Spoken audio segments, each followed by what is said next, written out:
नमस्कार, स्वागत है आपका ई चीना स्वदेश पर। मैं हूं आपके साथ पूजा त्रिपाठी और आप देख रहे हैं गुड मॉर्निंग स्वदेश। आगे अगले आधे घंटे में हम आपको बताएंगे कि इस वक्त संकेत कैसे आ रहे हैं ग्लोबल मार्केट से, साथ ही एशियाई बाजारों की शुरुआत भी आपके सामने रखेंगे और खबरों के दम पर एक्शन कहाँ नजर आ सकता है, ब्रोकरेज हाउस की रिपोर्ट, कमोडिटी मार्केट का पूरा एक्शन भी एक एक करके आपके सामने रखेंगे। तो चलिए सबसे पहले शुरुआत इस वक्त एशियन मार्केट से करेंगे और हम देख रहे हैं कि यहाँ पर मिला जुला जो संकेत देखने को मिल रहे हैं। अगर गिफ्ट निफ्टी पर नजर डालेंगे तो इस वक्त लाल निशान में कारोबार हो रहा है। 19,530 के पास इस वक्त गिफ्ट निफ्टी दिखाई दे रहा है। कोरिया और जापान के बाजार भी लाल निशान में ट्रेड कर रहे हैं, वहीं दूसरी तरफ चीन के बाजार हरे निशान में हैं और हांगकांग के बाजार भी देखेंगे तो वहां पर करीब 203 अंकों की मजबूती इस वक्त देखने को मिल रही है। तो काफी मिला जुला कारोबार है। ओवरऑल अगर गिफ्ट निफ्टी की बात करें तो इसमें सपाट ट्रेड देखने को मिल रहा है। नजर हमारी बनी रहेगी एशियाई बाजारों के चार्ट पर। लेकिन ग्लोबल मार्केट से संकेत देखें तो वो आज दूसरे दिन भी अच्छे नजर आ रहे हैं, क्योंकि जैसा कि हमने आपको कल भी बताया था, आज भी वैसा ही कुछ माहौल है। ज़्यादा कुछ बड़ा डेवलपमेंट अभी फिलहाल ग्लोबल मार्केट में नहीं हुआ और इस बीच हमने देखा कि तेज़ी का जो माहौल है वो जारी है। अमेरिकी बाजार बढ़त पर बंद हुए। डाउ जोन्स 317 अंकों की बढ़त वहां पर देखने को मिली और नैस्डैक और S&P 500 भी देखेंगे तो वहां पर भी आधे % से ज़्यादा की ग्रोथ हमने देखी है। अब आज कुछ इंपॉर्टेंट आंकड़े आएंगे जिस पर कि हमारी नजर रहेगी और उसके पहले हम देख रहे हैं अमेरिकी बाजार फिलहाल तो मजबूत है। जून CPI की जो आंकड़े आएंगे उसमें हमारा अनुमान है कि कमी देखने को मिल सकती है सालाना आधार पर। ये जो आंकड़ा है ये 4% से घटकर 3.1% के पास आ सकता है और कोर महंगाई दर में भी कमी देखने को मिलेगी। तो फिलहाल तो यही अनुमान है कि महंगाई में यहाँ पर थोड़ी नरमी आएगी, जो कि पॉजिटिव होगा ओवरऑल मार्केट्स के लिए। लेकिन अगर यहाँ पर ज़रा सा भी कुछ कंसर्न आया और एक्सपेक्टेशन से उलट कुछ अगर आंकड़े आए तो फिर उसका असर हम ग्लोबली देखेंगे। लेकिन फिलहाल यही अनुमान है कि हल्की नरमी आ सकती है। गुरुवार को यानी कि कल PPI के आंकड़े आएंगे और इस बीच ये जो आंकड़े आएंगे उसमें तमाम फेड ऑफिशियल्स के कमेंट्स क्या निकल कर आ रहे हैं इस पर भी हमारी नजर रहेगी। तो अगले 2 दिन काफी इंपॉर्टेंट रहेंगे ग्लोबल मार्केट्स के लिए। यूरो के बाजार भी पॉजिटिव ही यहाँ पर देखने को मिले, लेकिन एक आंकड़ा वहां पर भी आया। यूरोप में जो वेज ग्रोथ है वो 7.3% पर पहुंच चुकी है 3 महीने के ऊपरी स्तर पर। लेकिन वही दूसरी तरफ यूके में बेरोजगारी दर में बढ़त देखने को मिली। तो काफी मिले जुले आंकड़े आए हैं, लेकिन इस बीच हमने वहां पर इंडाइसेस में भी मिला जुला कारोबार देखा। हालांकि जो क्लोजिंग हुई वो मजबूती के साथ हुई, लेकिन FTSE इंडेक्स में हमने देखा कि हल्का दबाव था। बॉन्ड मार्केट, कमोडिटी मार्केट भी स्टेबल ही चाल दिखा रहे हैं इस वक्त। 10 साल के बॉन्ड यील्ड्स देखेंगे तो पिछले 2 दिनों से 4% के पास थे, लेकिन आपके स्क्रीन पर हम दिखाएंगे वहां पर भी हल्की नरमी देखने को मिली और अब 4% के थोड़ा नीचे बॉन्ड यील्ड्स कारोबार कर रहे हैं। डॉलर इंडेक्स में हल्की नरमी आई, 101 के पास कारोबार कर रहा है और जिस तरीके से हम देख रहे हैं कि डॉलर में हल्की नरमी आई है उसके सपोर्ट मिल रहा है कच्चे तेल को भी और सोने को भी। सोना देखिए 1940 के पास अब आ चुका है और कच्चे तेल में भी अच्छी तेजी दिख रही है। कच्चा तेल 10 हफ्ते के ऊपरी स्तर पे है डॉलर में कमजोरी के चलते और मांग में भी सुधार की बात की जा रही है, जिससे कि कच्चे तेल को फिलहाल सपोर्ट मिल रहा है। तो ये है ओवरऑल ग्लोबल संकेत। अगर देखेंगे तो आज भी ठीक ठाक ही संकेत मिल रहे हैं ग्लोबल मार्केट से। अब आगे बढ़ते हैं, भारतीय बाजारों में क्या करें ये हम देख लेंगे, क्योंकि भारतीय बाजारों के लिए भी काफ़ी इम्पोर्टेंट इवेंट्स होने वाले हैं। बड़ी कंपनियों के नतीजे आने वाले हैं, उस पर भी हमारी नजर रहेगी। तो ऐसे में रणनीति क्या अपनाएं ये एक बार समझेंगे, लेकिन एक बार FIs और DIs का अपडेट ले लेते हैं। उसके पहले फिर अंश हमारे साथ जुड़ेंगे बताने के लिए कि FNO सेटअप कैसा दिखाई दे रहा है। कैश मार्केट की बात करें तो कल FIs ने 1197 करोड़ की खरीदारी की है। DIs की बात करें तो वहां पर छोटा आंकड़ा है बिकवाली का, 7 करोड़ के बिकवाली का आंकड़ा यहाँ पर नजर आ रहा है DIs की तरफ से। इंडेक्स फ्यूचर में 152 करोड़ का आंकड़ा है खरीदारी का और इंडेक्स ऑप्शन में भी FIs खरीदारी ही करके गए हैं 1142 करोड़ की। कल हमने देखा था कि भारतीय बाजार अपने रिकॉर्ड लेवल के पास आने की कोशिश कर रहे थे, लेकिन फिर आखिरी कुछ घंटों में हमने देखा कि वहां पर से हल्की गिरावट देखने को मिली है। तो उसको देखते हुए आज भारतीय बाजार किस तरह से कारोबार कर सकते हैं भाई ये समझ लेते हैं और आज के लिए लेवल्स क्या इंपॉर्टेंट होंगे ये बताने के लिए हमारे साथ अंश जुड़ चुके हैं। अंश गुड मॉर्निंग, बताइए। गुड मॉर्निंग पूजा जी। जैसे कि आपने सही बताया कि निफ्टी ने ट्राई किया था एक रिकॉर्ड हाई टच करने के लिए, लेकिन जैसे कि हम बोलते आ रहे हैं कि निफ्टी एक टाइट रेंज में फंसा हुआ है और 19,500 से लेकर 19,300 तक, और जब भी ये रेंज के आसपास आता है ऊपर की तरफ या नीचे की तरफ, वहाँ पे हल्की खरीदारी और बिकवाली तो आती ही है। इसलिए कल के दिन हमें थोड़ी सी बिकवाली दिखी थी रिकॉर्ड हाई लेवल के आसपास से। अगर हम नीचे की तरफ सपोर्ट देखें तो पहला सपोर्ट आ रहा है 19,300 का, जो कि हमारा लोअर बाउंड है, जो रेंज हमने बताया उसका। उसके नीचे खिसका तो 19,200 का एक बहुत अहम सपोर्ट है, जहां पर एक गैप भी है। ऊपर की तरफ रेजिस्टेंस देखें तो पहला रेजिस्टेंस आएगा रिकॉर्ड हाई के आसपास ही, जहां से कल बिकवाली भी आई थी, जो है 19,520 का।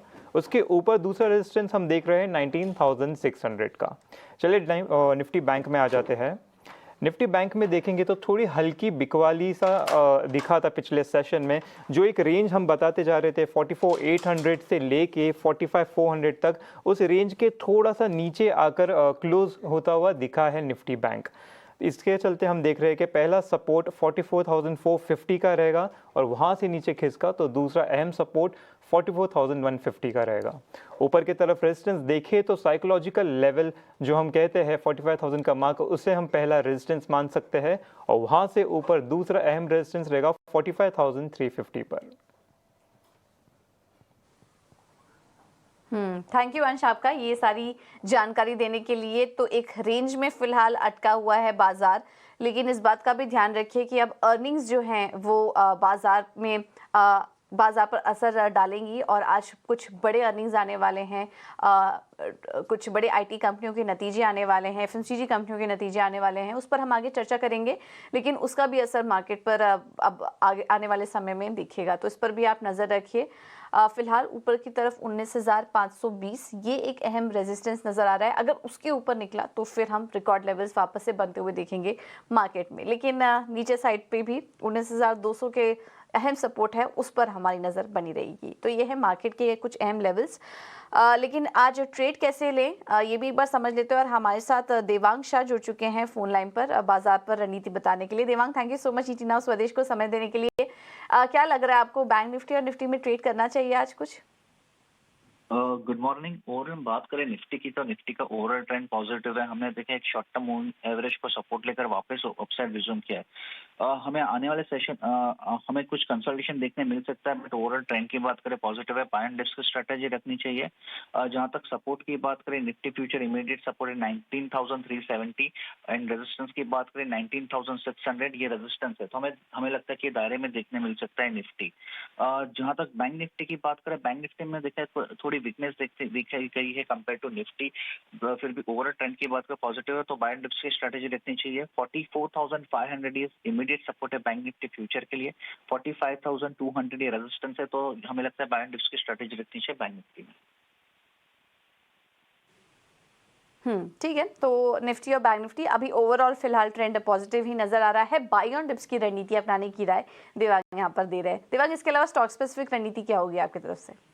स्टॉक स्पेसिफिक की बात करें तो फर्स्ट तो यहाँ पे स्टॉक रहेगा अशोक लेलैंड। अशोक लेलैंड में खरीदने की सलाह रहेगी। ओवरऑल हम चार्ट स्ट्रक्चर देखिए पॉजिटिव है, हमें लगता है इसमें और भी अपसाइड इंटैक्ट है।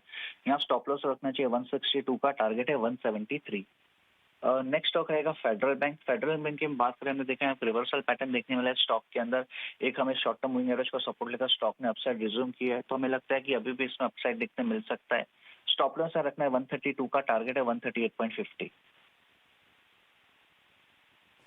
ओके, थैंक यू देवांग आपका समय देने के लिए, ये रणनीति भी सुझाने के लिए। तो अशोक लेलैंड और फेडरल बैंक अच्छा लग रहा है खरीदारी करने के लिहाज से, यहाँ पर आप नज़र रखिए। अब आगे बढ़ेंगे और बात करते हैं खबरों वाले शेयर्स की। शरद हमारे साथ जुड़ चुके हैं पूरी जानकारी लेकर। शरद, गुड मॉर्निंग, बताइए। गुड मॉर्निंग पूजा। तो सबसे पहले आईपीओ एक्शन के बारे में बता दें। उत्कर्ष स्मॉल फाइनेंस बैंक का आईपीओ खुलने वाला है। इसमें आईपीओ साइज 500 करोड़ का रहेगा। फ्रेश इशू ही पूरा रहने वाला है, और याद रखिए जो प्राइस बैंड है 23 रुपये से लेकर 25 रुपये तक है। और कल रात जो है 200 करोड़ के ऊपर जो एंकर इन्वेस्टर्स आए हैं, इन्वेस्ट किए हैं। SBI mutual fund, ABSL mutual fund और गोल्डमैन सैक्स और MIT Massachusetts institute of technology, ये सब ने जो है इन्वेस्ट किया है। अर्निंग्स की बात करें तो ऑफकोर्स एचसीएल टेक और टीसीएस में जो है आज हमारी नज़र रहेगी। दोनों का जो है अर्निंग्स आने वाला है, लार्जली मार्केट आवर्स के बाद आएगा, लेकिन याद रखिए Q1 earnings generally IT companies के लिए जो होते हैं स्ट्रांग होती है, पर इस बार जो है वीक देखने मिल सकती है, क्योंकि पूरी इंडस्ट्री में जो है आप कह सकते हैं थोड़ी सी हेडविंड्स आई हैं। अब बात करेंगे खबरों वाले शेयर्स पे, तो सबसे इंपॉर्टेंट रहने वाला HDFC। आज आखिरी दिन है, ट्रेड का आखिरी दिन है, जहाँ पे आप बाई कर सकते हैं शेयर अगर आपको मर्जर का हिस्सा बनना है। जो HDFC बैंक का जो रिकॉर्ड डेट है मर्जर का, वो है कल, यानी कि 13 जुलाई। 25 शेयर्स जो है आपको HDFC में मिलेंगे। अगर आप जो है आप 42 शेयर्स जो है होल्ड करते हैं HDFC में, तो आपको 25 शेयर्स मिलने वाले हैं इसके। HDFC की जो कॉन्ट्रैक्ट है आज एक्सपायर होगी 12 जुलाई को। हैप्पीएस्ट माइंड्स का QIP इशू खुल चुका है, फ्लो प्राइस 972 रुपीज़ है, यानी कि डिस्काउंट पे चल रहा है लगभग 2% का, और 500 करोड़ का QIP रेज किया जाएगा। अब ऑफकोर्स GST का जो है इंपॉर्टेंट मीट आया था, यहाँ पे नज़ारा टेक डेल्टा कॉप में नेगेटिव इम्पैक्ट देखने मिल सकता है, क्योंकि अब जो है इसको दायरे में लाया है। कसिनो ऑनलाइन गेम्स को 28% पे टैक्स करेंगे। PVR, आइनॉक्स और ऑटो स्टॉक्स भी फोकस में रहेंगे। हालांकि ज़्यादा मेजर चेंजेस तो नहीं आए हैं। यहाँ पे GST रेट जो फूड होती है आपके कोर्ट में, वो अब घटा के 18% से 5% कर दिया, और ऑलरेडी PVR, आइनॉक्स जो था ऑलरेडी 5% ही चार्ज कर रहा था। और थोड़ी सी GST काउंसिल ने सेस भी बढ़ा दी है आपकी कुछ सेगमेंट्स SUV की, और उसकी डेफिनेशन डाल दिए हैं।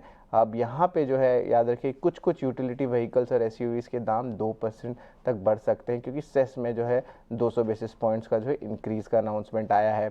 ऑफकोर्स एक स्मॉल सेगमेंट है सैटेलाइट सर्विसेज की, लेकिन यहाँ पे एक्शन बहुत देखने मिलता है। नेल्को कल ऊपर भी था स्टॉक, नेल्को, मैपमा इंडिया, L&T, ये सारे जो है इंडियन स्पेस एसोसिएशन के स्टॉक्स हैं, और गवर्नमेंट एक्सपेक्ट करी कि प्राइवेट प्लेयर्स को जो है सैटेलाइट लॉन्च सर्विसेज दे, और कल जो था इसको एग्जम्पशन भी मिल गया GST के लिए, तो इन स्टॉक्स को ज़रूर फोकस में रखिएगा। प्रेस्टीज एस्टेट, DB रियल्टी की साउथ मुंबई की लैंड पार्सल को 704 करोड़ की मिली है। स्पाइसजेट में इंपॉर्टेंट न्यूज़ फ्लो आ रहे हैं।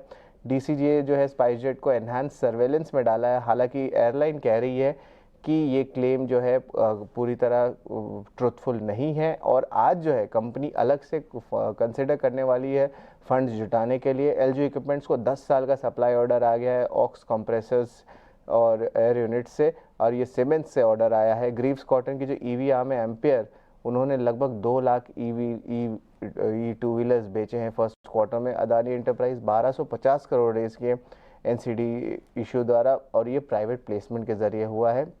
जेंटेक की बात करें तो 160 करोड़ का ऑर्डर आया है इनको एंटी ड्रोन सिस्टम का मिनिस्ट्री ऑफ डिफेंस से, और कल ड्यूरिंग द मार्केट आवर्स भी लगभग 340 करोड़ का ऑर्डर आया था, और स्टॉक में अच्छी तेज़ी देखने मिली थी।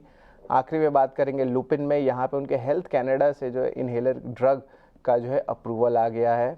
तो ये सारे स्टॉक्स जो है आज दिन के ट्रेड में फोकस में रहेंगे। ऑफकोर्स जो GST के अनाउंसमेंट हुए हैं, IT की अर्निंग्स की प्रीव्यू हुई है, इस पे जो है ज़्यादा फोकस रहने वाला है। लेकिन याद रखिए अब deals, block deals, bulk deals ये अब कम हो जाएंगे, क्योंकि अब अर्निंग सीजन स्टार्ट होने वाला है।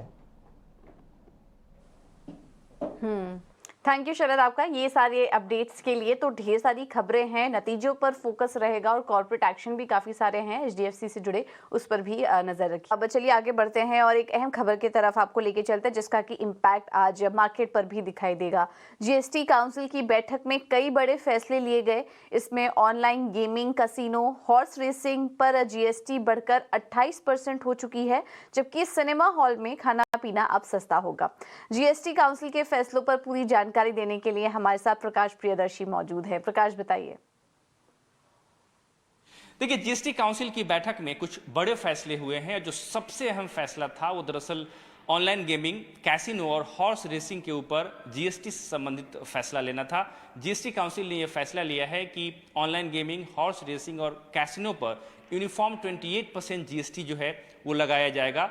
गेम ऑफ स्किल और गेम ऑफ चांस के रूप में किसी तरह का कोई भेदभाव नहीं होगा। यूनिफॉर्म 28% GST लगेगा किसी भी कैटेगरी के गेम्स के ऊपर, और GST जो है वो फेस वैल्यू के आधार पर चार्ज किया जाएगा।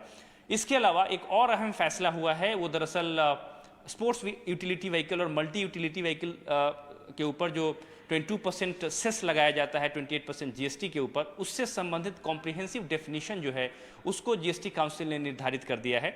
और नए डेफिनेशन के हिसाब से 3 कैटेगरी डिसाइड किए गए हैं। इन तीनों कैटेगरी के दायरे में जो भी स्पोर्ट्स यूटिलिटी व्हीकल या मल्टी यूटिलिटी व्हीकल आती हैं, उन्हें ही 22% सेस जो है वो देना पड़ेगा। दरों से संबंधित भी कुछ फैसला जीएसटी काउंसिल ने लिया है। 4 इंपॉर्टेंट प्रोडक्ट्स हैं जिसके ऊपर दरों में कटौती करने का फैसला किया गया है। अगर आप उस पर नज़र डालें तो जो अनफ्राइड स्नैक्स है उस पर जीएसटी की दरों को 18% से घटाकर 5% करने का फैसला किया गया है।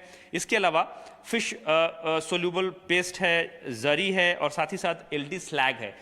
इन तीनों ही प्रोडक्ट्स पर जीएसटी की दरों को घटाकर 5% कर दिया गया है। साथ ही साथ कुछ क्लैरिफिकेशन भी जारी किया है जीएसटी काउंसिल ने, जिसमें सबसे अहम ये है कि जो रॉ कॉटन है, अगर कोऑपरेटिव सोसाइटीज़ को उसकी बिक्री होती है तो उसको वो जीएसटी के दायरे में आएगा और उस पर 5% जीएसटी चार्ज किया जाएगा।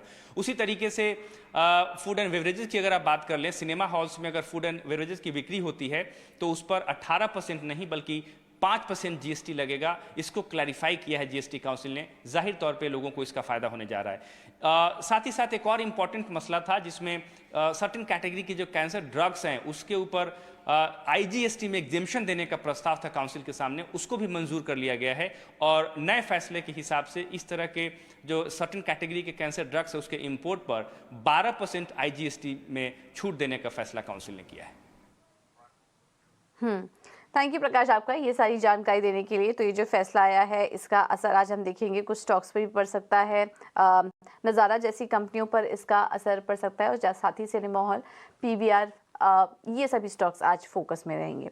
चलिए अब आगे बढ़ते हैं। ब्रोकरेज हाउस के रडार पर कौन कौन से स्टॉक्स हैं एक बार ये भी देख लेते हैं। वामाक्षी हमारे साथ जुड़ चुकी है पूरी डिटेल्स के साथ। वामाक्षी, गुड मॉर्निंग, बताइए। जी बिल्कुल, शुरुआत करते हैं हम कुछ पीएसयू बैंक्स के साथ। इन्वेस्टेक की तरफ से रिपोर्ट आ रही है और इन्होंने हाईलाइट किया है इंडियन बैंक, यूनियन बैंक और कैनरा बैंक को। तो इंडियन बैंक से शुरुआत करते हैं। उनका कहना है कि काफ़ी अच्छी तरीके से प्लेस्ड है कंपनी अपने कोर रिटर्न ऑन एसेट्स को प्रोटेक्ट करने के लिए। अच्छा लिक्विडिटी का बफर है इनके पास और इनफैक्ट आगे चलते उनके नेट क्रेडिट कॉस्ट मॉडरेट होने की उम्मीद भी की जा रही है। तो इसी के चलते खरीदारी की राय के साथ कवरेज शुरू की है, टारगेट प्राइस 350 के साथ। यूनियन बैंक पर इनका कहना है कि लार्जली उनके वैल्यूएशंस काफ़ी अट्रैक्टिव नज़र आ रहे हैं और पीएसयू बैंक के पूरे पैक में इनके वैल्यूएशंस काफ़ी चीप है, जिसके चलते यूनियन बैंक पर भी उन्होंने कवरेज शुरू की है। खरीदारी की राय के साथ टारगेट प्राइस दिया है 100 प्रति शेयर का। कैनरा बैंक पर इनका कहना है कि लो लिक्विडिटी कुशन है, लो मार्जिन ऑफ सेफ्टी है पीएनएल पर और पीएस के मुकाबले थिनली कैपिटलाइज भी है।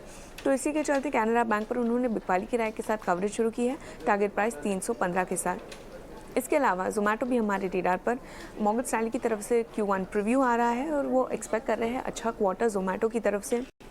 मजबूत क्रॉस ऑर्डर वैल्यू ग्रोथ के चलते ऑपरेटिंग लेवरेज सुधर सकती है और प्रॉफिटेबिलिटी भी सुधरने की उम्मीद की जा रही है और क्विक कॉमर्स के लॉसेस भी डिक्लाइन हो सकते हैं क्वार्टर ऑन क्वार्टर बेसिस पर। तो ओवरऑल अच्छा रिजल्ट एक्सपेक्टेड है जोमेटो की तरफ से। डिलीवरी पर भी अगर हम देखें तो ब्रोकरेज नोट आ रही है मॉर्गन स्टैनली की तरफ से। Q1 प्रीव्यू पर ये जो ब्रोकरेज नोट है उनमें उनका कहना है कि एक्सप्रेस पार्सल वॉल्यूम्स करीब 5% तक क्वार्टर ऑन क्वार्टर डिक्लाइन हो सकते हैं, मगर वो एक्सपेक्ट कर रहे हैं कि पीटीएल वॉल्यूम्स में कंसिस्टेंट रिकवरी नज़र आ सकती है। ग्रॉस प्रॉफिट में स्लाइट इंक्रीज की उम्मीद की जा रही है और ये ज़्यादातर जो अदर ओवरहेड कॉस्ट है इसको ऑफसेट कर पाएंगे। तो ओवरऑल उनका कहना है कि adjusted EBITDA close to break even होगा Q1 में। इसके अलावा आखिर में हम फोकस करेंगे पूरे ही कंज्यूमर पैक पर। सिटी की तरफ से रिपोर्ट आ रही है, पीडिलाइट को उन्होंने डाउनग्रेड किया है, खरीदारी की राय से बिकवाली की राय दी है और क्योंकि उनका कहना है कि current valuations already margin expansion benefit को फैक्टर इन कर रहे हैं। टाइटन पर भी उन्होंने अपनी राय को डाउनग्रेड किया है, खरीदारी की राय से न्यूट्रल की राय दी है। उन्हें लगता है कि ये स्टॉक में अब लिमिटेड अपसाइड पोटेंशियल है, मगर पूरे ही कंज्यूमर स्पेस में अगर देखें तो देवयानी को प्रेफर करते हैं, फॉलोड बाय जुबिलेंट फूडवर्क्स और ये मेनली है डिमांड इंप्रूवमेंट के चलते।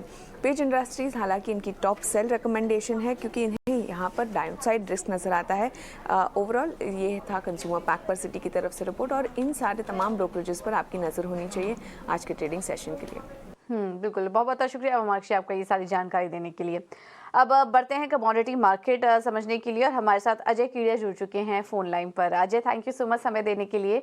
सोने चांदी से पहले शुरुआत करते हैं। हम देख रहे हैं पिछले 2 दिनों से हल्की तेजी में है। आज के लिए भी महंगाई के आंकड़े आने से पहले क्या कोई खरीदारी का ट्रेड आप देख रहे हैं? वेरी गुड मॉर्निंग पूजा जी। डेफिनेटली अगर देखा जाए तो डॉलर इंडेक्स में पिछले 2 दिनों में जो बड़ी गिरावट आई जिसकी वजह से पूरे कमोडिटी पैक के अंदर हमने एक अच्छा खासा बाउंस आते हुए देखे।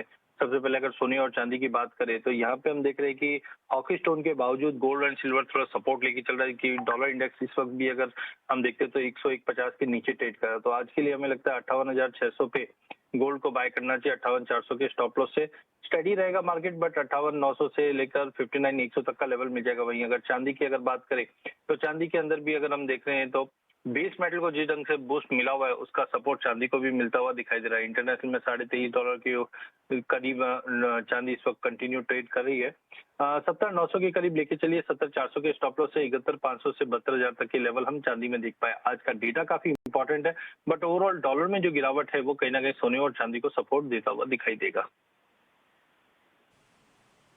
अजय, डॉलर में गिरावट हम देख रहे हैं कि कच्चे तेल को भी सपोर्ट कर रही है। यहाँ पर तेजी कितनी टिकाऊ रह सकती है और यहाँ पर भी क्या आप खरीदारी का ट्रेड देंगे? बिल्कुल पूजा जी, अगर हम देखें तो पिछले 2 महीनों से मई और जून में हमने एक बड़ा कंसोलिडेशन ब्रेंट में आते हुए देखा। प्राइसेस हायर साइड पे सस्टेन नहीं कर पा रहा था, तो हमने देखा ब्रेंट अभी करीबन 80 के करीब पहुंच चुका है। तो ब्रेकआउट कंटिन्यू बना हुआ, जिस दिन से सप्लाई कंसर्न रशिया से, सऊदी से जो प्रोडक्शन कट और एक्सपोर्ट में कटौती हुई है वो सपोर्ट कर रहा है। नो डाउट चिंता चाइना से बनी हुई है कि आगे स्टिमुलस आएगा या रिकवरी कैसी रहेगी, बट होप अभी भी बना हुआ है कि चाइना से अगर स्टिमुलस आता है तो डेफिनेटली क्रूड को एक सपोर्ट मिलेगा। कल EIA और IEA ने भी सपोर्ट किया है उसी चीज को देखते हुए 6100 पे बाय करके चलिए। 6000 के स्टॉप लॉस से इमीडिएट टारगेट आपको 6250 से 6350 का है। बट अगर हम मंथ एंड तक की भी बात करें तो मुझे लगता है ये 6400 से 6500 के जोन में डोमेस्टिक में, जबकि इंटरनेशनल में $82 तक ब्रेंट और $76 तक WTI जाता हुआ दिखाई देगा। ओके, थैंक यू अजय आपका समय देने के लिए और ये रणनीति सुझाने के लिए। तो सोने, चांदी, कच्चे तेल तीनों में ही खरीदारी करने का व्यू। अब आगे बढ़ते हैं और खरीदारी के मौके और कहाँ नजर आ रहे हैं इक्विटी मार्केट में, ये आपके सामने क्विकली एक एक करके रखेंगे। कोटक सिक्योरिटीज ने IDFC में खरीदारी करने की राय दी है। कल भी स्टॉक में अच्छी तेजी थी, आज भी 125 के टारगेट के लिए आप एंट्री ले सकते हैं। और दूसरा है अशोक लेलैंड। सुबह देवांग भी इसमें खरीदारी करने की राय दे रहे थे। 173 के लेवल्स पर नजर रखिए। अब रेलिगेयर की तरफ से जो कॉल्स मिल रही हैं उसमें पहला है नाम इंडिया, खरीदारी करने की राय दे रहे हैं। 310 का होगा टारगेट, स्टॉप लॉस सुझा रहे हैं 285 का। और सनफार्मा में भी खरीदारी करने का ट्रेड है आज के लिए। 1105 के होंगे टारगेट, स्टॉप लॉस है 1054 का। क्वांटिफाई कैपिटल की तरफ से जो कॉल्स हैं उसमें पहला है सनफार्मा पर भी काफ़ी सारे व्यूज़ आ रहे हैं। 1100 के लेवल्स पर आप नज़र रखिए, स्टॉप लॉस है 1060 का। और ITC में भी आज खरीदारी करने का ही व्यू है। 480 का होगा टारगेट, स्टॉप लॉस है 470 का। निर्मल बाग ने जो 2 कॉल्स सजेस्ट किए उसमें पहला है रेल टेल, 127 का स्टॉप लॉस लगाइए, टारगेट 140 का देख रहे हैं। और आखिर में BEL, कल डिफेंस स्टॉक्स में शानदार तेजी भी थी, आज भी BEL पर आप नजर रखिए। 134 के टारगेट के लिए आप एंट्री ले सकते हैं, स्टॉप लॉस होगा 124 का। तो सभी कॉल्स में आज हम देख रहे हैं खरीदारी करने का ही ट्रेड है, खास करके अशोक लेलैंड और सनफार्मा एनालिस्ट की रडार पर है, तो यहाँ पर आप नजर रखिए। चलिए फिलहाल इस बुलेटिन में इतना ही।